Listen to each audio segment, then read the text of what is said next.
10월 달은 이제 감사의 달, 오늘 마지막 주일이 되겠습니다. 오늘 본문을 보면 이제 다니엘이 하나님 앞에 어떤 환경, 어떤 시대와 상관없이 그도 감사하고 우리도 감사하고 살아야 한다는 도전적인 말씀을 지금 하고 있습니다. 남쪽 유다를 멸망시킨 바벨론이 무너졌어요. 초대왕 다리오가 바벨론을 무너뜨리고 나라를 세우고 왕이 됐습니다. 그리고 나라를 이렇게 이제 바벨론이 점령했던 모든 나라를 접수를 했어요.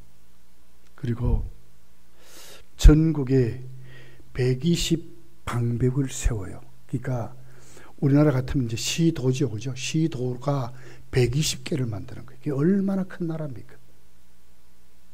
그리고 거기다가 총리 3명을 그들을 감독하도록 총리를 세우는 거예요.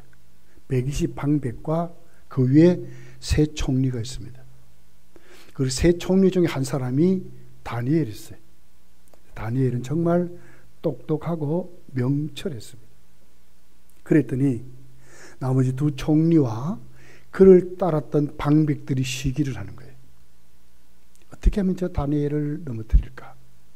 그렇게 해서 왕의 권위를 높여준다 빌미를 삼아서 한 달 동안 이 바벨론 전 국토, 그러니까 메대 나라죠. 메대 나라의 전국토에 어떤 사람이든지 어떤 신에게나 절하거나 기도하면 사자굴에 집어 던집시다. 왕이 가만히 들어버리기 괜찮거든요. 그래서 오케이 하고 어인까지 찍어가지고 전 국토에다가 칙령을 내렸어요. 근데 그 칙령을 알면서도 다니엘이 감사합니다. 10절 맨 하반절에 보면 감사하였더라. 이렇게 감사하였더라. 다니엘은 알면서도 감사했다고 그렇게 나와 있어요. 그러니까 결국 다니엘이 어디로 갑니까? 그들이 말한 그대로 꼼짝없이 사자굴에 던져지게 되는데 하나님이 가만히 안 계시는 거예요. 감사하는 그 다니엘에게 하나님은 천사를 보내서 사자들의 입을 딱 막아버렸어요. 그리고는 왕이 와서 보니까 살았거든. 그래서 다니엘을 모함했던 사람들을 오히려 사자굴에 집어 던져 넣어서 하나님은 다니엘의 원수를 갚고 왕이 바뀔 시대까지 다니엘은 하나님 앞에 형통한 삶을 살았더라 하는 것이 6장의 내용으로 기록이 되어 있어요. 자, 이걸 보면서 우리는 하나님 앞에 다니엘이 어떠할 때 감사했느냐 하는 거예요. 자, 여기 보니까 10절에 이렇게 기록해요. 다니엘이 조서의 왕이 도장이 찍힌 것을 알고도 자기 집에 돌아가서는 윗지방에 올라가 예루살렘으로 향한 창문을 열고 전에 하던 대로 하루에 3번씩 무릎을 꿇고 기도하며 그의 하나님께 감사하였더라. 어떠할 때 감사했습니까? 알면서도, 사자굴에 들어갈 줄 알면서도 다니엘은 감사했다. 역경 중에서든지 순경 중에서든지 형통할 때이든지 길이 막힐 때도 상관없이 다니엘은 감사했다. 알면서도, 이렇게 내가 하면 사자굴에 들어갈 줄 알면서도 다니엘은 감사했다는 거예요. 이 말씀을 설교를 준비하면서 가만히 저를 한번 생각해 봤어요. 과연 나는 이룰 수 있을까? 그 전에 대만 피할 길을 막 찾겠죠, 뭐. 우리나라도 일제시대 때 신사참배 때문에 얼마나 기독교가 핍박을 받았나요? 많은 사람이 순교했지만, 그러나 우리 교단은 신사참배를 인정한 교단이 되어버렸어요. 못 이겼어. 그 권력에 못 이겼어. 이번에 코로나를 지나면서 앞으로 666 시대가 오면, 666 시대가 뭐죠? 세상 정권, 권력을 말하거든요. 기독교의 안티 세력 문화를 말하거든요. 과연 그럴 때 우리가 짐승에게 경배 안 할 수 있을까? 엘리야 시대 때 얼마나 엘리야가 나중에 갈멜산에 바알과 아세라 선지자들을 이기고 기드론 시내에 데리고 가서 다 죽이잖아요. 그런 다음에도 엘리야가 넘어지는 거예요. 왜 그렇습니까? 자기 혼자 살아있는 줄 알고 이세벨이 말이야 가만히 안 둔다고 하니까 생명 위협을 느끼고 절망해요. 그리고 막 도망가잖아요. 근데 하나님 어떻게 해요? 야 7,000명이나 살려둬서 하나님 그렇게 하거든. 일제시대 때를 거치면서 우리 교단뿐만 아니라 많은 성도가 신사참배에 무릎을 꿇었습니다. 우리는 교단적으로 회개했어요. 결의까지 하고, 우리 회개한다고 결의까지 하면서 정말 회개하고 그랬어요. 과연 우리가 이런 시대가 온다면 정말 우리를 모함하고 기독교인들을 말살하려고 하는 하만 같은 사람이 일어나서 우리를 정말 말살하려고 하면 과연 우리가 우리 신앙의 정조를 지킬 수 있을까? 폴리가 목사님 같이 정말 우리가 그럴 수 있을까? 다 하나님의 은혜지요. 그때 가봐야 알지만 다 하나님의 은혜인 것입니다. 다니엘은 알면서도 이렇게 하면 저들이 괴략을 짜가지고 사자굴에 집어넣는다 하는 것이 나에게 적용되지 알면서 내가 사자굴에 던져질 줄 알면서도 다니엘은 하나님 앞에 감사했더라. 이렇게 말씀을 하고 있는 것입니다. 독일의 신학자 본 헤퍼라고 하는, 물론 자유주의 신학자지만 그가 2차 대전을 거치면서 순교한 자예요. 독일 히틀러의 정권을 비판하고 막 그러다가 결국 순교한 자입니다. 이 사람이 이렇게 말했어요. 기독교인과 비기독교인을 구분하는 방법은 간단하다. 불평과 원망을 일삼는 사람은 비기독교인이다. 그러나 범사에 감사하는 마음으로 살아가는 사람은 바로 기독교인이다. 감사는 내가 기독교인이라는 사실을 보여주는 표지다. 그랬어요. 감사가 있느냐 없느냐에 따라서 기독교인이냐 비기독교인이냐를 알게 된다는 거예요. 감사가 얼마나 중요한지를 이렇게 말씀을 하고 있어요. 여러분 그렇습니다. 다니엘은 알면서도 뻔히 죽을 줄 알면서도 하나님께 감사했더라. 이렇게 말씀을 하고 있어요. 여러분 지금부터 우리 연습하고 하나님 앞에 믿음 생활해야 돼요. 왜? 점점 더 믿음 있는 자를 찾아보기 힘든 시대로 점점 가고 있습니다. 지금 아직 우리까지는 괜찮아요. 그런데 우리 다음 세대가 이제 문제가 일어날 것 같아요. 그럴 때 과연 우리가 우리 자식들에게 자신 있게 말할 수 있을까? 이럴 때도 예수를 믿어야 한다. 이럴 때도 하나님 앞에 똑바른 신앙생활을 해야 된다고 정말 말할 수 있을까? 살기 위해서 할 수 없다는데 어떡합니까? 다 그렇게 산다는데 어떡합니까? 이렇게 안 살면 안 된다는데 어떡합니까, 여러분? 과연 하나님이 우리 생사복을 주장하시고 과연 하나님이 우리 국가의 흥망성쇠를 주장하시는 정말 하나님만이 주권을 가지신 우리를 다스리신 우리 주인 되신 하나님을 정말 우리가 그때 믿을 수 있을까? 어둠의 시대가 오는데, 환난 시대가 오는데 우리 자식들을 믿음 생활 똑바로 하도록 정말 그렇게 할 수 있을까?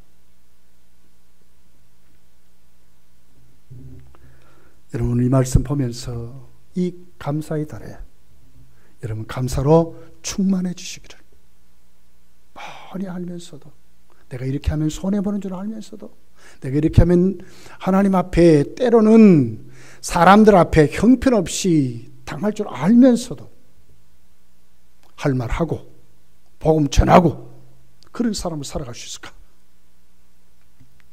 감사로 넘쳐 나시기를 예수님 축복합니다. 두 번째는 본문에 보니까 그러면 다니엘은 하나님 앞에 감사를 드릴 수 있었던 이유가 뭘까 하는 거예요. 왜 이렇게 다니엘을 감사했을까? 10절 하반절부터 쭉 보면 원래 다니엘은 이렇게 살았다는 거예요. 갑자기 뭔가 돌발적으로 내가 어떻게 하기 위해서 이런 게 아닙니다. 이렇게 살았다는 거예요. 자, 이렇게 기록해요. 자기 집에 돌아가서는 윗방에 올라가 예루살렘을 향한 창문을 열고 전에 하던 대로 하루 3번씩 무릎을 꿇고 기도하며 그의 하나님께 감사. 전에 하던 대로 습관을 따라. 예수님, 가룟 유다가 예수님 잡으러 오잖아요. 어디로 대반 왔습니까? 감람 산도로 올라왔거든요. 왜요? 예수님 항상 거기서 기도하는 줄 알기 때문에 그래요. 습관을 따라 감람산으로 나아갔었다 그랬거든요. 우리 현재 이렇게 평안하고 이렇게 좋은 시대에 내가 하나님 앞에 믿음의 습관이 되지 아니하면 정말 어려우면 못하는 거예요. 훈련돼야 되는 거예요. 새벽 기도를 마치고 가면 극동 방송을 듣습니다. 김양재 목사님이 하는 큐티가 참 은혜롭다. 제가 많이 들어요. 그러면서 그분이 자기를 만났고 또 자기 교회뿐만 아니라 이 큐티를 들으면서 은혜 받았던 성도들의 감정을 꼭 합니다. 거기에서 하는 내용들, 그분들의 그 간증을 읽어보면요, 그 일기를 씁니다. 신앙 일기라, 묵상 노트라 하는 것을 쓰는 분들이 많습니다. 꾸준히 쓴다는 거예요. 꾸준히 감사의 제목을 단다는 거예요. 꾸준히 말씀을 묵상한다는 거예요. 그랬더니 매일매일 은혜가 넘친대. 말씀이 늘 새로워진대. 똑같은 말씀이지만 그걸 묵상하고 대할 때 다르더라는 거예요. 한번 흘러가는 말씀 그냥 적당히 딱 되고 그러면 모르지만 정말 하나님 말씀 가운데 내가 훈련되어 가면 다니엘같이 여전히 하던 대로. 왜 그가 이렇게 감사할 수 있었느냐? 그 이유는 분명한 겁니다. 뭔가 달라진 것 때문에 하는 것이 아니라 이렇게 살아왔다는 거예요. 이렇게 믿었다는 거예요. 습관을 따라 하루에 3번씩 하나님께 기도하는 것이 습관이 되었다는 거예요. 그래 이번에는 더 하는 겁니다. 오히려 창문을 열어놓고 말이에요. 그들이 보라고 하는 곳들이 막 이렇게 하는 거예요. 예루살렘 성전을 향하여 매일 하던 그대로 하루에 3번씩 다니엘은 기도했다고 하는 것입니다. 굽히지 않았어요. 우리 믿음도 여러분 이렇게 자꾸 성장해 가기를 예수님 축복합니다. 나이 탓하지 마시고요. 삶의 탓하지 마시고요. 우리 믿음은 꾸준해야 되는 거예요. 똑같아야 되는 거예요. 직업이 바뀌었다고요? 삶이 어렵다고요? 더 빡빡해졌다고요? 이렇게 살지 않으면 안 된다고요? 아니요. 시간 내보십시오. 다 됩니다. 다 할 수 있습니다. 다 됩니다. 다 됩니다. 이번에 임원에 수련회를 갔어요.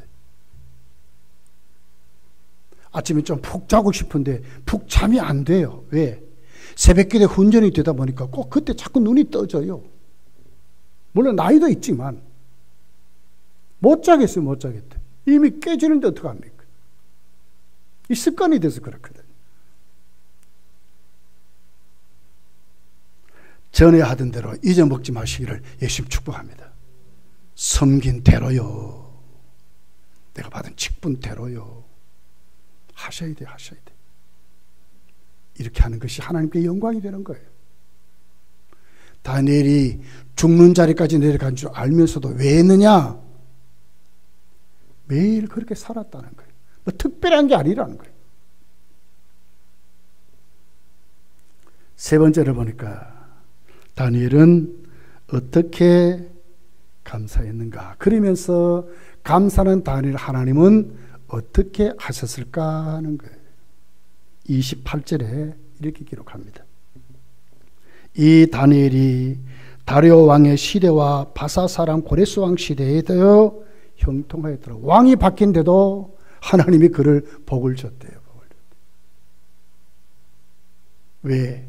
하나님이 우리의 생사화복을 주장하시기 때문에 그렇습니다. 하나님이 이길 분이 있습니까? 하나님이 하신다는데 이렇게 하신다는데 다리오 왕이 이깁니까?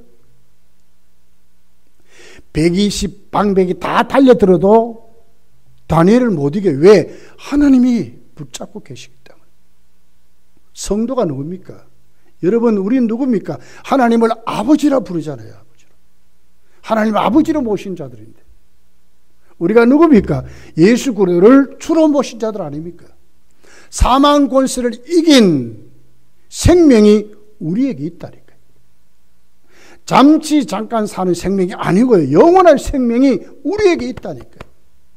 저주와 심판과 절망, 지옥 형벌은 다 우리에게 물러가 버렸어요. 성도는 누굽니까?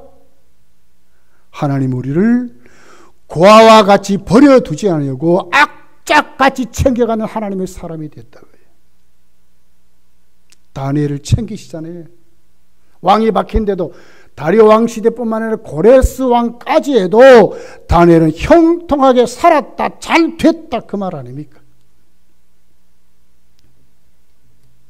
18절부터 보게 되면 어떻게 됩니까? 왕이요 다니엘을 위해서 기도하게 만들어 하나님이 그 마음을 붙잡아가지고, 그리고는 오히려 다니엘을 더 사랑하도록 만들어요. 누가 그렇게 하세요? 하나님이. 18절부터 보면 이렇게 기록해요. 왕이 궁에 돌아가서는 밤이 새도록 금식하고 그의 앞에 오락을 그치고 잠자리를 마다하니라. 누구를 위해서? 다니엘을 위해서. 왕이 말이에요. 다니엘이 든 굴에 가까이 이르러서는 슬피 소리질러 다니엘에게 묻되, 살아계시는 하나님의 종 다니엘아, 네가 항상 섬기는 내 하나님의 사자들에게서 능히 너를 구원하셨느냐 하니라. 막 나중에 달려 뛰어갔어요. 그 다음날 21절에 보니까 다니엘이 왕에게 아뢰되, 왕이여 원하건대 왕은 만수무강하옵소서. 살아있는 거예요. 하나님이 그렇게 만들었다고. 다리오 왕을. 그 마음을 밤새도록 다니엘을 생각하게 하고 기도하게 만들고, 다니엘이 죽었냐 살았느냐에 그 마음이 안타까워서 그러다가 막 날이 밝자마자 막 뛰어간 거예요. 진짜 살았는가 죽었는가. 그럴 때 다니엘이 살아있는 거예요. 왕이여, 네 여기 살아있습니다. 왕이여 만수무강하옵소서. 이렇게 대답하는 거예요.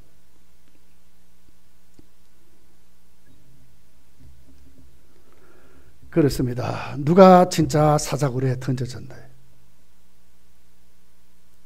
다니엘을 모함한 그들이 오히려 사자굴에 던져지고 하나님이 다니엘의 원수를 갚게 하셨다고 기록해요. 믿습니까? 우리가 정말 감사하며 살면, 하나님 영광을 살면 하나님 이렇게 만들어주는 거예요. 로마서 12장을 읽어보십시오. 원수는 우리가 갚는 게 아니에요. 하나님께 맡기라 그랬어요. 맡기라 그랬어요. 하나님이 갚아주신다고 그랬어요. 24절에 보니까 왕이 말하여 다니엘을 참수하는 사람들을 끌어오게 하고 그들의 처자들과 함께 사자굴에 던져 넣게 하였더니 그들이 굴 바닥에 닿기도 전에 사자들이 곧 그들을 움켜서 그 뼈까지도 부서뜨렸더라. 하나님 원수를 갚게 했었어요. 그리고 온 나라가 다리오 왕의 칙령을 따라서 모든 신 중에 요 하나님만이 위대하다, 다네의 하나님이 위대하다고 찬양하도록 만들었어요. 25절부터 이렇게 기록해요. 이에 다리오 왕이 온 땅에 있는 모든 백성과 나라들과 언어가 다른 모든 사람들에게 조서를 내려 이르되 원하건대 너에게 큰 평강이 있을지어다. 내가 이제 조서를 내리노라. 내 나라 관할 아래에 있는 사람들은 다 다니엘의 하나님 앞에서 떨며 두려워할지니 그는 살아계신 하나님이시요 영원히 변하지 않으실 이시며 그의 나라는 멸망하지 아니할 것이요 그의 권세는 무궁할 것이며 그는 구원도 하시며 건져내기도 하시며 하늘에서든지 땅에서든지 이적과 기사를 행하시는 이로서 다니엘을 구원하여 사자의 입에서 벗어나게 하셨음이라 하였더라. 온 나라에 다니엘을 모함한 사람들 가족까지 다 사자고로 집어던져서 그만 몰살나게 만들고 뼈까지 부서뜨리게 만들었다. 그리고는 온 나라 다리오 왕이 다스리는 온 나라 전국토에 하나님을 찬양하도록 다니엘이 하나님을 찬양하라. 그분을 경외하라. 무엇이 이렇게 만들었어요? 다니엘이 사자굴에 던져질 줄 알면서도 여전히 습관을 따라 그가 믿은 그대로 하나님 앞에 섬기고 하나님 앞에 기도했더니 하나님께 감사했더니 하나님을 이렇게 만들어주셨다고 말하는 거예요. 완전히 뒤집어져 버렸어요. 여러분 우리 마태복음 24장에 보면 오병이의 역사가 있습니다. 저도 설교도 많이 했어요. 거기 보면 어떻게 됐습니까? 조그만 아이에 장정만 5,000명이 있습니다. 그러니까 한 2만 한 몇천 명 되겠죠. 싹하면 숫자가 있어요. 그들이 갖고 있는 음식은 조그만 아이의 점심 도시락. 보리떡 5덩어리, 물고기 딱 2마리. 그것도 막 소금에 절여서 막 그런 거 아니겠습니까? 그것 가지고 주님이 하나님께 감사기도 합니다. 축사하시고 그랬거든요. 감사기도 하셨어요. 아이는 자기가 먹는 것이 아니라 주님께 바쳤어요. 감사했어요. 그랬더니 이것이 어떤 기적을 일으켰나요? 5,000배가 넘는 기적을 일으킨 거예요. 5,000배가 넘는. 배불리 다 먹고 남은 광주리가 12광주리나 거뒀다고 그랬어요. 우리의 삶이 정말 감사하고 살면 하나님 우리에게 기적의 주인공으로 세워줄 줄 믿습니다. 감사를 회복하십시오.